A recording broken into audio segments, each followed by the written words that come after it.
Three, two, one, action. Well,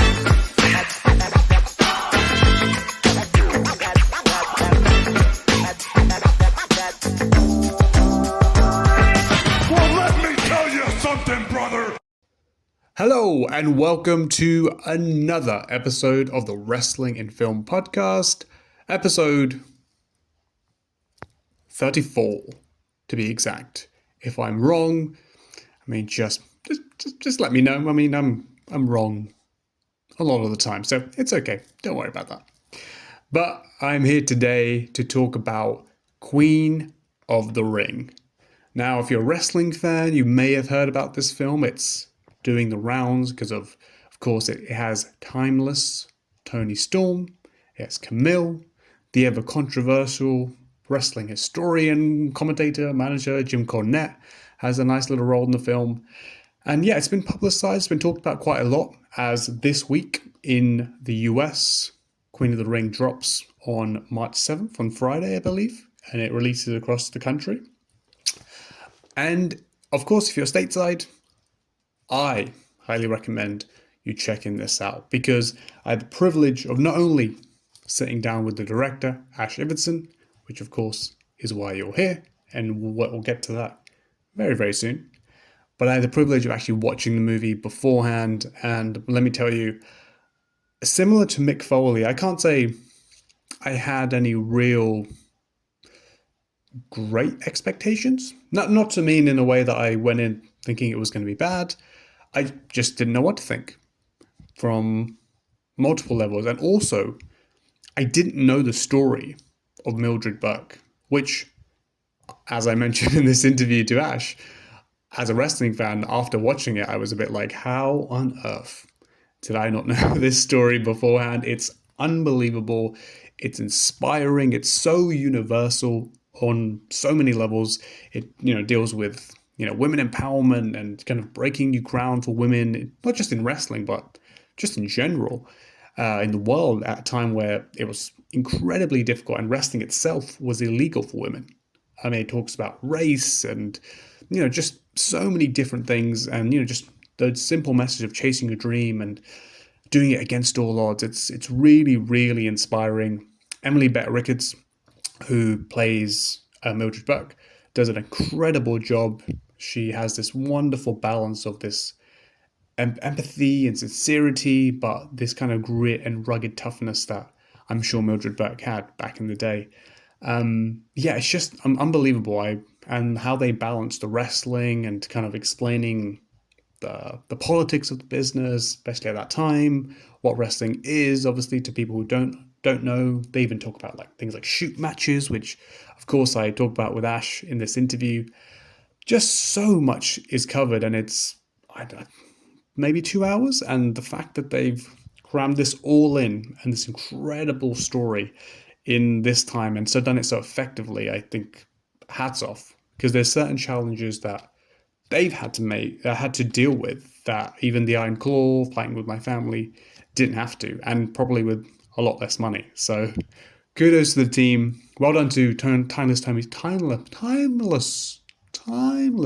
Storm and Kamille for doing a hell of a job, because in particular because they have a big role and they do a really nice job. And it doesn't, again, similar to how I was talking about Drew McIntyre, it's seamless. They fit right in.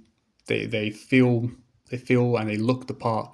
And of course, being a wrestling setting makes it all the nicer for them. So kudos to everybody involved. Really, really good. As I say to Ash, it was just a joy to watch, and I highly encourage wrestling fan, non-wrestling fan, check this out if you're stateside, and hopefully soon down the line it will come across and be available internationally. And when it does, please check it out. I think it's a hell of a film, and it's a story that deserves to be known, wrestling fan or not. But without further ado, enjoy my interview with Ash. We talk about some really cool stuff. It's always wonderful to get the insight on how these things are put together. And we get some really cool nuggets about how, Toni Storm and Kamille came to be, who was supposed to be cast before them, and working with Jim Cornette on set, etc. Really cool stuff. Hope you enjoy. It was a privilege to talk with Ash, and just another wonderful opportunity that I've been blessed with. Enjoy it, and also before you check it out, hit wherever it is that subscribe button. Give a like, share, comment, whatever you want. But please support the podcast. We're continuing to go up, but I need your support. Appreciate it. Love you. Enjoy the interview. Peace out. Hello, Ash. Hey, how are My you? name is Humza. I'm from the Wrestling and Film podcast. Yeah, I'm very well, thank you. How's everything going on your end? Good, man. We are having a very eventful day here in New York, getting ready for the premiere. I mean, I'm glad to hear that because I just want to say, first off, a huge congratulations on the film. And I want to say a big thank you as a wrestling fan and a film fan and someone who loves nothing more than when these worlds combine. I just want to say a big thank you for this film because it's absolutely incredible, my friend. And Oh, I thank you, thoroughly man. That enjoyed means it. a lot. And I say, like, obviously I'm sure you've got more praise than from me and then from many other people in the kind of wrestling and the film space. But I saw the other day Mick Foley posted a really heartfelt, a really nice tribute to you on social media and to the film. Um, I saw in obviously previous films, people have mentioned, like from the Iron Claw, the team mentioned how that kind of feedback from people in the wrestling space, people connected to the story, meant almost like the most to them. It felt like the biggest triumph. Does that feel the same for you when people like a Mick Foley or people in the wrestling space kind of shower you with praise and how well, good of a job you've done? I mean, I'm definitely way more sensitive to them than I would be just an average, you know, moviegoer because you want, I believe in the saying, like, if it's real, the world will feel, and so you want Yeah. the authenticity and also just it being, well executed to land on the people, both her family as well as everyone that has dedicated their lives to pro wrestling, either in the ring or around the ring. So it's been pretty great seeing the response so far from wrestlers themselves who have really enjoyed it. So yeah, and Jim Ross, Jim Cornette, I mean, all these guys, it's been awesome. But he was one of my favorites growing up, so that definitely made me emotional. You mentioned Jim Cornette there. Did you ever feel any pressure there? Because obviously he was on set, he was a part of the film, and obviously he's a wrestling historian. So was there ever like, oh, we better get this right because Jim knows the history and things of that nature? Well, what was nice is we could ask Jim on set, but he also knew we were making a movie too. But once I met him in person, I mean, he was just lovely, man. He was a ball of fun. He was so passionate. He brought like, different relics and old memorabilia of the June Millie era. I mean, he was just, honestly, he was one of between him and OVW, both being in Louisville, when we were deciding between Louisville, Savannah, and one other city of where to shoot it, it was kind of like all signs led to Louisville, all roads led to Kentucky. I was like, this makes sense. We have Cornette, we have OVW, we have all this wrestling history here. Let's do it, man. I'm very glad we did Louisville. That was really our secret weapon in making a movie of this scope in this period as an indie film with a limited budget, because Louisville is just littered with not only a very supportive community for indie filmmaking, but all these buildings and locations that were just perfect for the era. So, yeah, we were very lucky to be in Louisville for this. No, it definitely captured like the vibe of the film and the time, and it didn't feel off. So I definitely agree with that. And one of the things that you did so well, and I think you've alluded to there with like talking to Jim, is educating us about wrestling as well. I mean, obviously, I'm a fan, so I'm aware of a lot of the things, but obviously, perhaps those who are not, you do a really good job of educating like what wrestling is, and we kind of learn through the POV of like Mildred, like as Right. she's learning, we're learning, and I thought that was really intelligently done. How did you balance that, like trying to obviously explain and cater to like the wrestling audience, but also educate the broader audience because you don't want to just cater to that kind of one group of fan bases? Yeah, so anytime you're having a lot of exposition to make sure the audience knows what's going on, I mean, obviously we always want show, don't tell, but to a certain degree, with all the nuance of pro wrestling and how it all works, you need to, have some exposition there to make sure the audience who is not familiar with it feels connected and informed. You know, no audience likes to be confused, you know, be like, what's going on? So it was a very fine line to walk between like finding out about those things, but also having whatever two or multiple characters were discussing it, what the emotional moment was in that.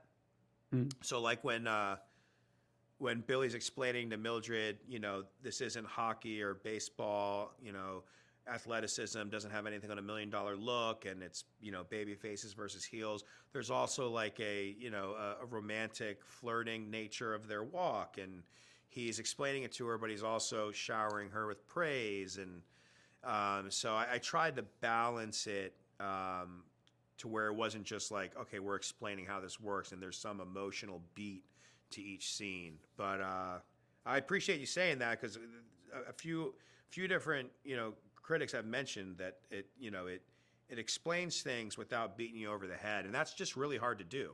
Because if you don't explain enough, then the audience is confused and they're irritated.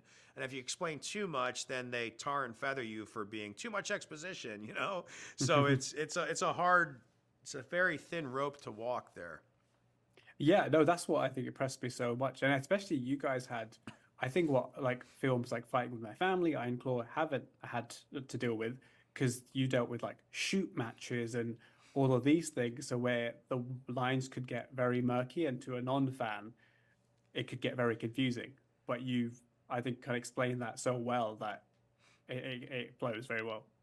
Yeah, and that was one of the things that made me just so mesmerized by her story in the book, just as a wrestling fan, but also just as, you know, someone who loves interesting stories in sports. It's like, dude, shoot matches, what? And with a live audience? And this whole carny outlaw world of it? I mean, what an amazing, amazing time. Yeah, highly recommend the book to everybody. Yeah, no, I mean, one of the things you said in a previous interview is that you were almost ashamed that wrestling fans didn't know more about Mildred. And after Yeah. watching the film, I definitely felt that. I was like, oh, how have I not known this Right? before? But thank you for educating us about it. I mean, you cast Toni Storm well, timeless Toni Storm, as many wrestling fans know, and Kamille in the film, and they have two very big roles and two very important matches in the story. What kind of led to their casting, and how different would the film have looked had you not had them in it? Because I know they were a big part of, say, the wrestling scenes and actually kind of putting those together. I believe you mentioned that in a previous interview. Yeah, you know, they both have. This is one thing people were asking about Emily, like when were the first things. Some people have period faces, the faces that are just more friendly to a period, right? And some people, you know, just look more modern. And it's kind of this intangible. When making period, you need, you know, your actors to look like they match the time. So Toni, and this is before the timeless, you know, character came out, she just she nailed it. And the same thing with Kaylee, having the physique of June Byers to be able to eclipse, you know, Emily's physique as Mildred enough to really be dominant as a very dangerous opponent. They were both so great. It's hard to imagine anyone else playing them. And also just from a production standpoint, because they both shoot, you know, in the movie, the two of the shoot matches are Toni and Kaylee. There's a lot of wrestling involved in their characters and scenes. It was going to be very hard to do that without real wrestlers, to switch out stunt people. We have to shoot for hours and hours. You know, they're taking bumps longer than they'd ever take it in a normal match, because you know, there's all these different camera setups and angles. So they were just very resilient and very fearless with what they put their bodies through for the sake of independent film. And I'm forever grateful for them doing that. And yeah, Kaylee, I mean, this was her first acting gig. She came in through an audition once Charlotte fell out because of the WWE stuff. And you know, I'm really happy it worked out the way it did, just because seeing how it went and being so happy with it. It's not that Charlotte and Liv wouldn't have been terrific as well, but just knowing that it worked out and I love it as it is, I'm like, you know, if it's not broken, don't fix it, right? Like, this is great. Thank you that this worked out. Wrestling gods, film gods, thank you. And no, we thank you for putting it all together. And they were brilliant, and the film was brilliant. And again, thank you so much, Ash. And I wish the film and you all the best, because it deserves Thanks for having me. Go to the movies, better everybody. place. Thank you.